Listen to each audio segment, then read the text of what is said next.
Beneath the broad leaf of a rain-drenched plant, a single microscopic egg clings to the vein. Danger arrives on 6 legs. A foraging bullet ant patrols the stem, searching for protein. By day 3, a dark band appears within the translucent shell. The internal clock is ticking. The tiny larva presses its dark mandibles against its artificial ceiling. A microscopic tear marks the boundary between safety and survival. A hatchling emerges, measuring barely 2 millimeters. Its first meal is its own cradle. The nutrient-rich shell provides the energy needed for what comes next. Sudden drafts test the hatchling's grip. For a creature this light, a fall is perilous. Instinct guides the larva to the leaf margin, where it begins to consume the host plant. Its skin has reached its absolute limit. The larva The old skin splits along the back, revealing a larger, more colorful form underneath. Now decorated with warning colors, the caterpillar advertises its toxic nature to the forest. A tropical deluge begins. Large drops fall with enough force to injure a small insect. To survive, it must remain motionless, relying on the structural shelter of its host plant. As the storm clears, a predatory shield bug approaches, its piercing mouthparts ready to strike. Chemical defense is deployed. A gland behind the head emits a pungent scent to deter the invader. The deterrent works. The predator retreats, leaving the caterpillar to continue its growth. Fueling its final growth spurt, the caterpillar feeds continuously, day and night. Having reached its maximum size, the caterpillar abandons its feeding grounds in search of a secure twig. Finding a secure spot, it spins a dense button of silk that will support its entire weight. Turning around, it inserts its hind legs into the silk pad and lets go, hanging in a delicate J shape.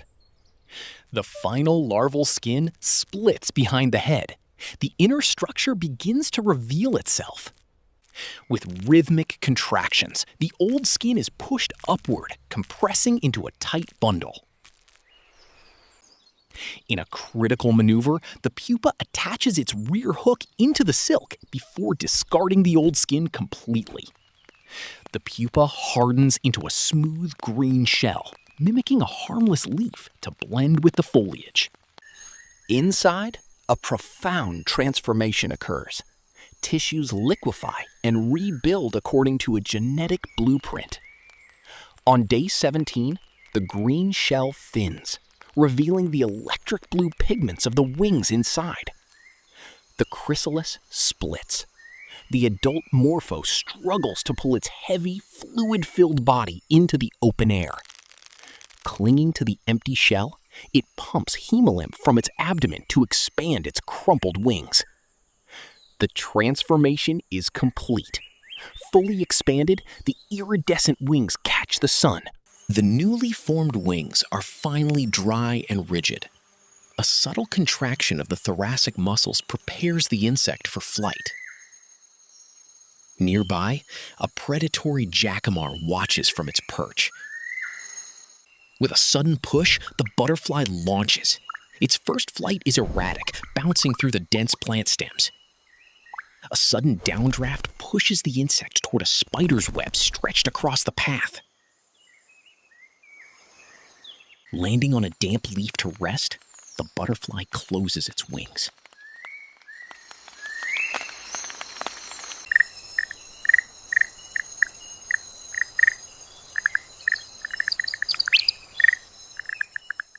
An anole lizard crawls along the stem. It looks toward the butterfly, but the leaf-like camouflage conceals a prey.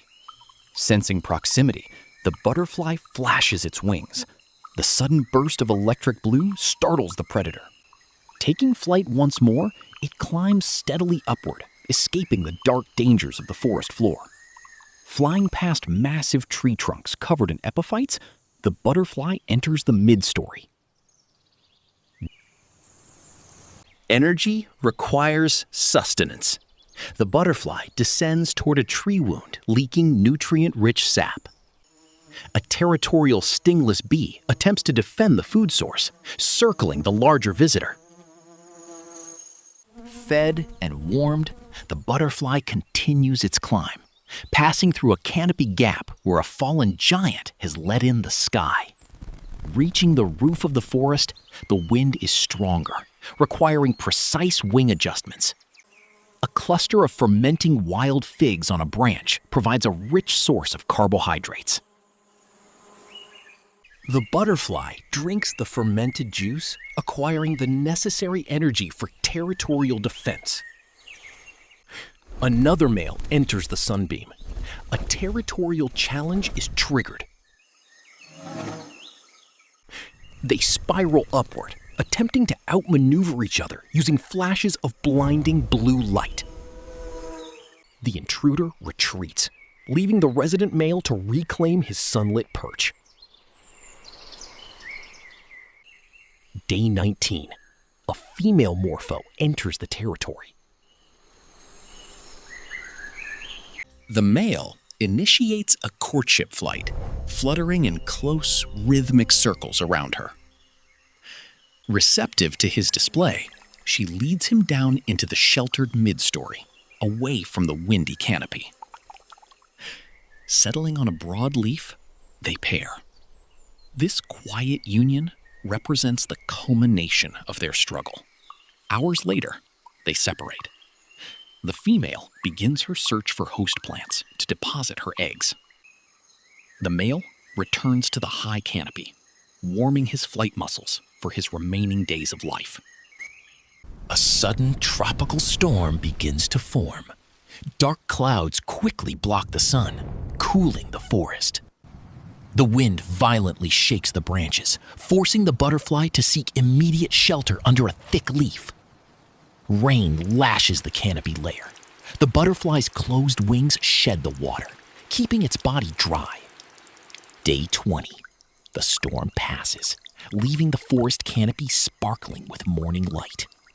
Launching into the warm air, the morpho soars over the canopy, leaving behind the cycle that will soon begin again.